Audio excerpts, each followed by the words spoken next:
Bueno, vamos a ver un ejemplo de cómo calcular el grado relativo para un sistema no lineal. En este caso el sistema es el oscilador de Van der Pol, un poco simplificado ahí con algunas constantes iguales a 1, pero pues es un sistema no lineal y en este ejemplo se nos pide determinar el grado relativo, primero considerando la salida y igual a x1 y luego considerando la salida y igual a seno de x2. Entonces vamos a revisar primero, vamos a acordarnos de cuáles eran las condiciones para checar o revisar el grado relativo utilizando las derivadas del i. La primera condición es que este término que está aquí, ¿no? Que las derivadas del i, estas que estoy marcando aquí, que estoy circulando aquí, sean iguales a 0 para todas x en alguna vecindad de un punto dado, ¿no? Que es alrededor del cual vamos a calcular el grado relativo, y desde k igual a 0 hasta ρ menos 2, donde ρ va a ser el grado relativo. Y la derivada del i siguiente o correspondiente al término este que está aquí con ρ a la menos 1 tiene que ser diferente de 0 en x0, ¿no? Que es el punto donde estamos revisando que el sistema tenga un cierto grado relativo. Entonces, pues vamos a empezar a calcular. Antes de empezar a calcular esto, vamos a identificar cuáles son las funciones f y g, ¿no? Esta función que está aquí, esta sería f de x, y esta parte que está acá sería g de x. Hay que acordarnos nada más que nuestro sistema debe de tener la forma x punto igual a f de x más g de x por u para aplicar esto de acá, ¿no? Entonces f de x es esto y g de x es esto. Entonces ahora sí podemos empezar a calcular las derivadas del i, empezando por el primer caso que sería para k igual a 0. Vamos a empezar a calcular esta de aquí. Entonces tendremos que empezar en k igual a 0. Ahora, ¿cuál es x0? Eso lo vamos a determinar al final. Ahorita vamos a calcular todas las derivadas del i y al final vamos a ver en qué región o en qué dominio tiene el grado relativo definido. Entonces, primero para k igual a 0, pues tendríamos LG, la derivada 0, ¿no? Sería la misma función, entonces nada más tendríamos la derivada de h de x a lo largo de g. Lo voy a escribir aquí, sería LG, este sería para k igual a 0, sería LG h de x. ¿Por qué? Porque esto es igual a LG, LF, la derivada 0 con respecto a h de x, pero esta pues es la misma función. Entonces LG h de x es la derivada de h de x. Vamos a empezar con el primer caso, ¿no? Con el caso de y igual a x1. Entonces, si y es igual a x1, entonces x1 es igual a h de x. Nuestra h de x para el primer caso es nada más x1. Entonces tenemos que calcular la derivada parcial de h con respecto a x y luego lo vamos a multiplicar por la función g. Entonces, ¿cuál es la derivada parcial de h con respecto a x?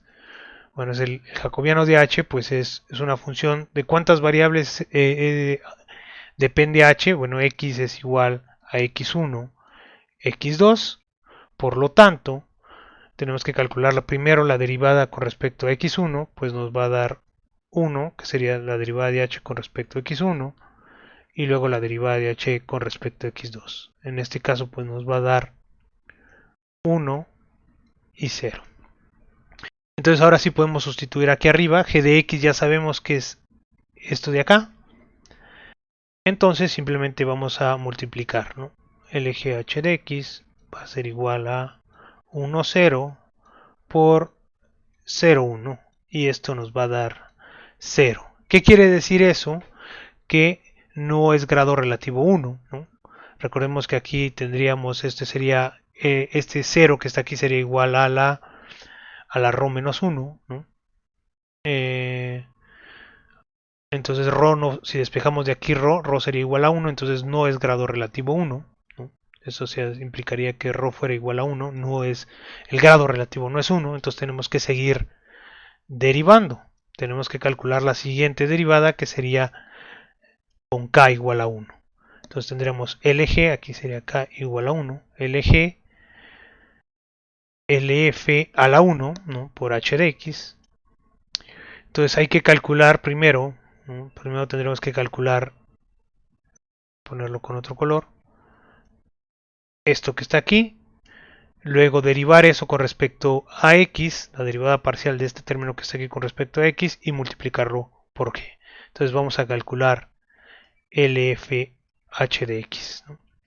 Esto es la derivada parcial de h con respecto a x, pero ahora multiplicada por f de x. Esta derivada parcial ya la calculamos, es este gradiente que está aquí.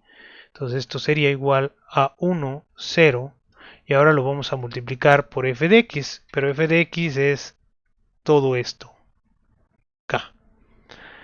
Entonces vamos a copiarlo, ¿no? Sería x2 y luego 2 por 1 menos x1 cuadrada por x2 menos x1. Y esto nos va a dar pues el primer término, que es x2. Entonces ya tengo que este término es x2. Entonces ahora sí puedo calcular LG LFH de x, ¿no? Que sería la derivada parcial de LFH de x, que en este caso es x2, es el jacobiano de esta función con respecto a x, y ahora va a ser a lo largo, o va a ser multiplicado por g de x. Entonces el gradiente o el jacobiano de esta función, la primera derivada es con respecto a x1, vale 0, y el siguiente término es con respecto a x2, vale 1, y ahora lo vamos a multiplicar por g de x, esto es g de x, ¿no? Entonces sería 0, 1, y esto nos da 1. Entonces este es diferente de 0. Quiere decir que aquí tendríamos ρ igual a 2.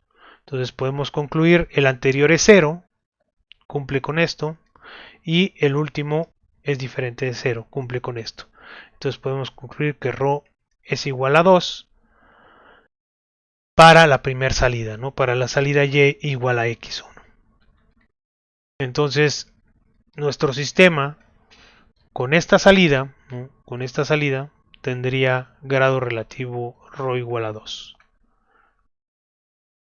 Ahora vamos a revisar qué pasa con la salida y igual a seno de x2, ¿no? Vamos a considerar ahora este de acá.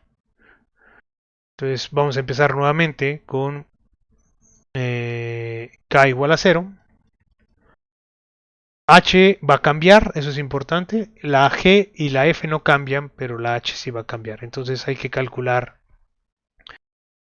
primero LGH de x, que sería la derivada, bueno, el gradiente de h, y luego multiplicado por g de x, pero ahora h es seno de x2, ¿no? Aquí le voy a poner h de x igual a seno de x2, ¿no? Aquí está. Entonces, el primer término no depende de x1, entonces es 0, y el segundo sería la derivada de seno es coseno de x2 por g de x, que de x es nuevamente 0 y 1, y nos va a dar coseno de x2. Ahora, en el caso anterior no lo dije, concluimos que era ρ igual a 2, pero no dijimos en qué dominio o alrededor de qué x0. Vamos a terminar el segundo ejemplo, bueno, la segunda parte, y ahorita regreso y explico cuál sería el dominio del primero. Porque eso es importante, porque aquí este término que nos apareció aquí no depende de x, ¿no? Entonces vamos a terminar este de acá y ahorita explico el anterior nuevamente. Entonces este término es diferente de 0, pero no es diferente de 0 en el caso de h de x igual a seno de x2, ¿no? En todo, en todo R, ¿no? Para el argumento hay para ciertos valores del argumento donde esta función se hace 0, ¿no? Si dibujamos la función coseno, ¿no? Si dibujamos la función coseno, ¿no?